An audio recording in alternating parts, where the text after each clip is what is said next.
ৰাজ্যত উচ্ছেদৰ ভৰপক সময়তে বিভিন্ন স্থানৰ বৃহৎ পৰিমাণৰ মাটি বেদখলকাৰীৰ কবলত থকাৰ অভিযোগ উঠিছে। নগাঁৱৰ চামুগুৰি ৰাজচক্ৰৰ অন্তৰ্গত ৰঙাগড়া মৌজাৰ মোৱামাৰী গ্ৰেজিং ৰিজাৰ্ভ বেদখল হোৱাৰ অভিযোগ উত্থাপন হৈছে।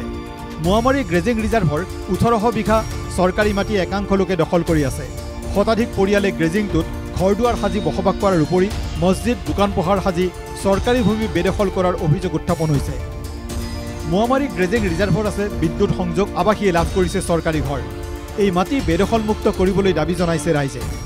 মাটিখিনি মানে অবৈধ যিবিলাক নাগৰিক আছে সেই নাগৰিকে সেই মাটিখিনি দখল কৰি এতিয়ালৈকে খাই আছে তেওঁলোকে, কিন্তু চৰকাৰে কোনো ভূমিকা আজিলৈকে লোৱা নাই। চৰকাৰী মাটি কোনো কাৰণত হিন্দুৱেই হওক বা মুছলমানেই হওক, খ্ৰীষ্টানেই হওক, যোনেই নহওক কিয় তাত কোনেও দখল কৰিব নোৱাৰিব। এই যে মাটিবিলাক মানে বেদখল হ'ল, সেই নেতাগৰাকী এতিয়া ক'লৈ গ'ল, ক'ত লুকাল সেইজন নেতা? আনহাতে লখিমপুৰৰ নাৰায়ণপুৰৰ হাউকুচিত শ বিঘা চৰকাৰী মাটি বেদখল কৰাৰ অভিযোগ উঠিছে। হাউকুচি গ্ৰেজিঙত ৭০ৰ দশকত কৈবৰ্ত সম্প্ৰদায়ৰ একাংশ লোকক চৰকাৰে সংস্থাপন দিছিল। সেই সময়ত একচনীয়া পট্টা প্ৰদান কৰিছিল লোকসকলক, কিন্তু পৰৱৰ্তী সময়ত দাবী ধমকি বিভিন্ন অত্যাচাৰেৰে সেই লোকসকলক খেদি একাংশ লোকে মাটি দখল কৰাৰ অভিযোগ উত্থাপন হৈছে। চলিত বৰ্ষলৈকে সেই মাটিৰ খাজনা দি আছে কৈবৰ্ত লোকসকলে। আনহাতে অভিযোগ অনুসৰি হাউকুচি গ্ৰেজিঙৰ নাম সলাই হাউকুচি মুছলিম গাঁও নাম দিলে দখলকাৰীয়ে। আমিয়ে কৰিছিলোঁ আগতে দখল, খেদিলে আমাক হেৰি গৰু মাংস খাই মেলি আমাক ঘৰলৈ দলিয়াই দিয়ে। আমি খেতি কৰিলোঁ বহুত দিন, তাত খেতি কৰি আমি থাকিব নোৱাৰিলোঁ, আমি খাজানা ভৰি আছোঁ আজিলৈকে। বৰ্তমান ২৫০ ঘৰৰ অধিকেই থিতাপি লৈছে নাৰায়ণপুৰৰ এই অঞ্চলটোত। নগাঁও, বঙালমৰা আদি বিভিন্ন ঠাইৰ পৰা বহু লোক আহি গ্ৰেজিংটোক দখল কৰাৰ অভিযোগ কৰে স্থানীয় একাংশ লোকে। শীঘ্ৰে বেদখলকাৰীৰ বিৰুদ্ধে অভিযান চলাবলৈ প্ৰশাসনক দাবী জনাইছে ৰাইজে। চৰকাৰে অনুৰোধ থাকিলে যাতে আমাৰ মাটিখিনি যাতে আমাৰ আকৌ ঘূৰাই পায়। আৰু হাউকুচি মুছলিম গাঁও বুলি নাম দিছে আৰু মছজিদো বনাই লৈছে। নগাঁও, চামুগুৰি, বঙালমৰা এনেকৈ যিমানখিনি বাহিৰা মানুহ আহি পিনে ইয়াত আহি বেদখল হৈ আছে সেইখিনি আমি চিনিয়ে নাপাওঁ মানুহ।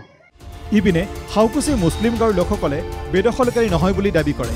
নিজকে খিলঞ্জীয়া গৰীয়া সম্প্ৰদায়ৰ লোক বুলি দাবী কৰি বেদখলকাৰী আছে যদি চিনাক্ত কৰিবলৈ আহ্বান জনায় তেওঁলোকে। আমাক চৰকাৰে বহুৱা আৰু এই মানুহখিনি আমাৰ আগৰ দৰে আছোঁ। ইয়াত গেজিং মাটি নাই, গতিকে আমাৰ চৰকাৰে মাত্ৰ আমাক পটা দিয়া নাই। বাহিৰৰ যিখিনি মানুহে দুই এজনে কাৰোবাক বহুৱাইছে সেইখিনি মানুহ কিবা থাকিব পাৰে, এইখিনি তদন্ত কৰি ইয়াৰ পৰা উচ্ছেদ কৰিলে হৈ গ'ল। আমাৰ বোপা ককা দিনৰ পৰা ধৰক ইয়াত বসবাস কৰি আছে, আমিতো ইয়াতে জন্ম। আমাৰ গৰীয়া মানুহ আজিলৈকে আমাৰ মিয়াৰ লগত আমাৰ কোনো সম্পৰ্ক নাই। যদি মিয়াও ক'ৰবাত আছে, তেখেতলোকে যদি আমাক দেখায়, তেখেতলোকেও সহযোগ কৰে, আমি তাতো সহযোগ কৰিম। মঙলদৈতো ব্যাপক ৰূপত বেদখল হোৱাৰ অভিযোগ উত্থাপন হৈছে। একাংশ দালালে সন্দেহজনক লোকক মাটি বিক্ৰী কৰাৰ অভিযোগ উঠিছে।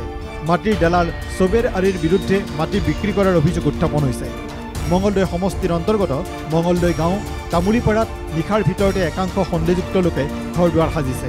আনহাতে আন একাংশই ইতিমধ্যে স্থায়ী ঘৰ-দুৱাৰ সাজি বসতি কৰি আছে। বৰ্তমানলৈ প্ৰায় ৪২টা সন্দেহযুক্ত পৰিয়ালে গৃহ নিৰ্মাণ কৰাৰ অভিযোগ উঠিছে।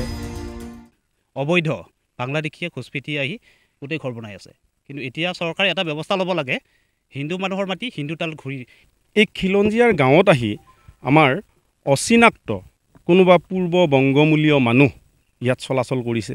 ইয়াত সেই মূলৰ দৰে ঘৰ বনোৱা হৈছে। এই কথাটো আমি আপোনালোকৰ জৰিয়তে দৃষ্টিগোচৰ কৰিব বিচাৰিছোঁ অসমৰ মাননীয় মুখ্যমন্ত্ৰী হিমন্ত বিশ্ব শৰ্মা মহোদয়ক। মাটি কিনি ঘৰ সজা সন্দেহজনক লোকসকলেও দালাল চবেৰৰ পৰা মাটি কিনাৰ কথা স্বীকাৰ কৰিছে।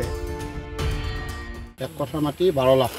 মাটিৰ কাগজ পত্ৰ হৈ গ'ল আপোনাৰ? নাই, কাগজ পত্ৰ দিম বুলি কয়, নেদেই। কি বুলি কয় কাগজৰ কথা ক'লে? কাগজ কথা ক'লে দিম আৰু দি আছোঁ। কোনে কয় এইটো কথা? চবেৰা। বেদখলৰ অভিযোগ উঠা এই স্থানসমূহ প্ৰশাসনে পৰ্যবেক্ষণ কৰি সত্যাসত্যৰ নিৰ্ণয় কৰি কাৰ্যব্যৱস্থা গ্ৰহণ কৰিবনে? Bureau report, NK TV।